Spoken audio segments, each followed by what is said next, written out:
bookaholics, and welcome back to another video. Today I am bringing you another thematic recommendations video. Today I'm going to be talking about books that have themes of race and colorism. These are books that discuss race and colorism specifically based on someone's appearance. So it is not me discussing the cultural aspects of people from different nationalities and different ethnicities. This is specifically based on physical appearance. The first book that I am going to be diving into is I have The City of Brass, or the Daevabad trilogy by S.A. Chakraborty. Now this is not a particularly intense book when it comes to depicting anything overly graphic. This is one of the safer options on this list because the rest are rather harrowing. But this series is following a young woman named Nari who has grown up in Egypt, and she's a con woman. She actually has magical healing abilities, but instead of using them to actually heal people, instead she works with the apothecary, where she will diagnose someone with this very, very deadly terminal illness and then prescribes them some really expensive supplies that they need to be able to heal themselves. They will go to the apothecary and they will split the proceeds. A book that initially starts out within colonized Egypt. So you already have discussions around colonialism and therefore around ethnicity, with things like you have the French invaders and you have the Egyptian natives. So from the get-go we have real world events that include racism. Then on top of that, when Nari one day is performing a con, she actually ends up summoning a jinn. And the jinn realizes that the only reason that she would have an ability to do this is because she is also descended from a different race called the Deva. And therefore she is taken across the continent to the mythical land of Daevabad. Now within Daevabad we also have a segregated society, and it is somewhat caste based, and we have people divided based on the purity of their blood and then also the different types of jinn that they are. Within this one, the appearance of someone will determine what caste you are from, if you are mixed race, if you are this type of jinn, or if you are that type of jinn, etc. So it does include colorism. So we have the racism from the real world, and then we have colorism within Daevabad. It is discussed, it is tackled. A lot of it is actually about deconstructing that kind of society, and it is actually quite a political fantasy, despite the fact that it does have a very romantic tone to it. It does have a very fantastical, magical, whimsical tone to it. It's actually a very political fantasy. It's just handled in such a discreet way that it doesn't necessarily come across, because we always assume that political fantasies tend to be quite dense, quite intense, and then this one having a more light tone to discuss such heavy themes, I think was tackled wonderfully. Getting into the more harrowing side of it, the Seed to Harvest series by Octavia E. Butler. There are multiple installments that I could have used of Octavia E. Butler's, but I know that Kindred and the Earthseed series are talked about a lot, and I've not actually read Lilith's Brood. It's on my TBR, but I've not read it. The one that I wanted to talk about is one that I feel is talked about less, and that is the Seed to Harvest or Pattern Master series. Now this is a sci-fi fantasy series of somewhat companion novels. In the first book we are following a female demigod of nature and fertility from ancient Africa as she travels across to the New World alongside this other destructive and powerful male entity, and it's how they procreate, and therefore they make like a commune of their own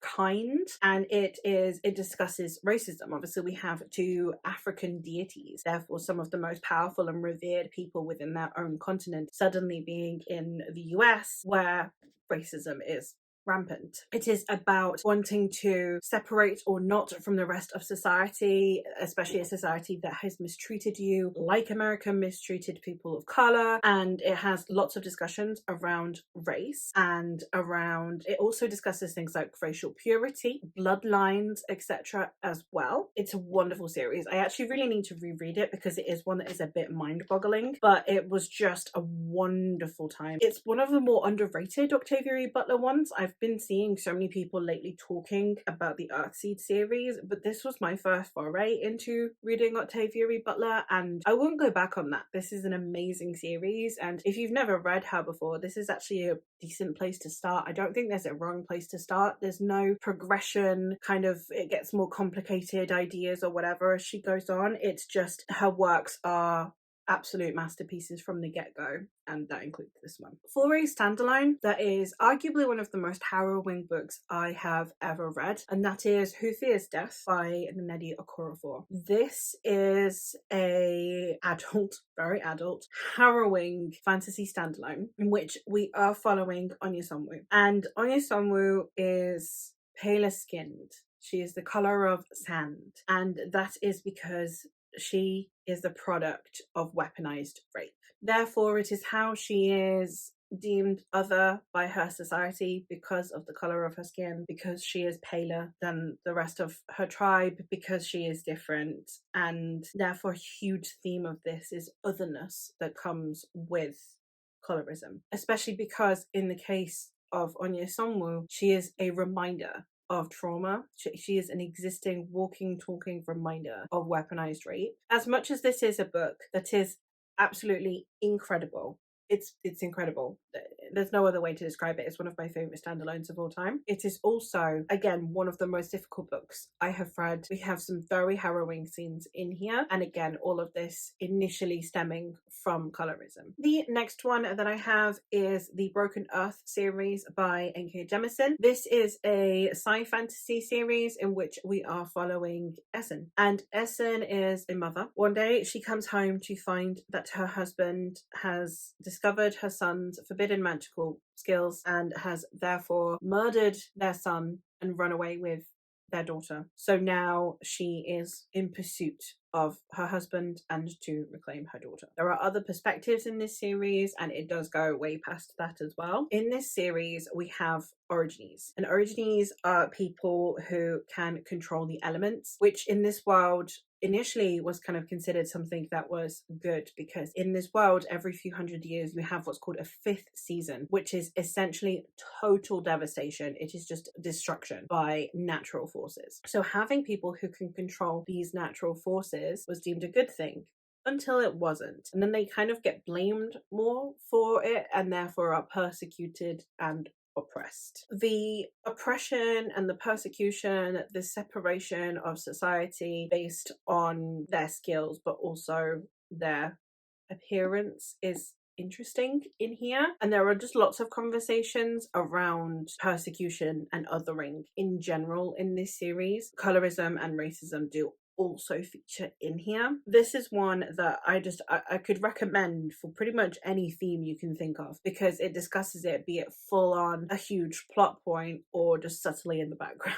But I love this series. It's one of my all-time favorite series, and I'd highly recommend you check it out. And the last one I have on here is, of course, The Poppy War by R.F. Kuang. This one is one in which we do witness colorism, as we are following Rin, who is from one of the southern poorer provinces and therefore has very little prospects in life. However, that's not what she wants. She wants more. So she decides that she's going to study and enter into this incredibly difficult, prestigious national exam, which, if you score high enough, guarantee you a place in one of the top institutes of the country. So when she actually succeeds at this, the only place that she can go that is tuition free is that she can go to the military academy. She thinks that this is going to be where her life improves. However, her darker complexion and being from what is clearly a poorer area are consistently used against her, as most believe that she does not deserve to be there. So obviously, just from the synopsis alone, you can tell that her complexion and her background are definitely used against her repeatedly throughout the book, that a lot of her unworthiness in a lot of people's eyes in this series stem directly from her appearance and therefore from colorism. So it is a huge theme, especially in this first book, that does somewhat slightly dissipate, but then we do later on have ideals of colonialism and different ethnicities coming into the fray later on, and you have characters who clearly are racist and have colonial ideas later on in the series. But in this first one, the colorism is very abundant. This is also an incredibly harrowing book, like I've said about the previous four. This one does have some very graphic scenes, so do bear that in mind. This is not an easy series. I've seen so many people say that this is YA. Just because you were a traumatized child and you were okay reading a fantasy version of The Rate of Nanjing, you can Google that, it's free. If you were capable of reading that when you were 15, then that's on you. But you cannot say, you just walk into a high school and say it to a group of 14-year-olds, oh yeah, totally go read this, with, you know, even a moment's consideration of the last chapters of this book, because it is horrific. And it's more horrific because it's based on history. But it's a wonderful series if you can manage to look up the content warnings and see that they are okay for you. It is an incredible series. It's one that is laced with themes. It's another one that I could easily incorporate into pretty much any thematic recommendation video, because its primary focus is themes, and it's a really good discussion book as well. I think a lot of the people that go into it just expecting epic fantasy tend to be a bit disappointed. The writing style is not necessarily the most mature yet, but there are really, really important conversations to be had within this book and within the series at large. But there you have it. Those are 5 thematic recommendations for books that feature racism and colorism. Obviously, I would rather you be all checking out content creators of color, so I'm going to leave a link to a few channels that you should all be following. So I'm going to leave those linked in the description box. Please go check them out. And that is all from me for today. So thank you ever so much for watching, and I will hopefully catch you in another one soon. Bye!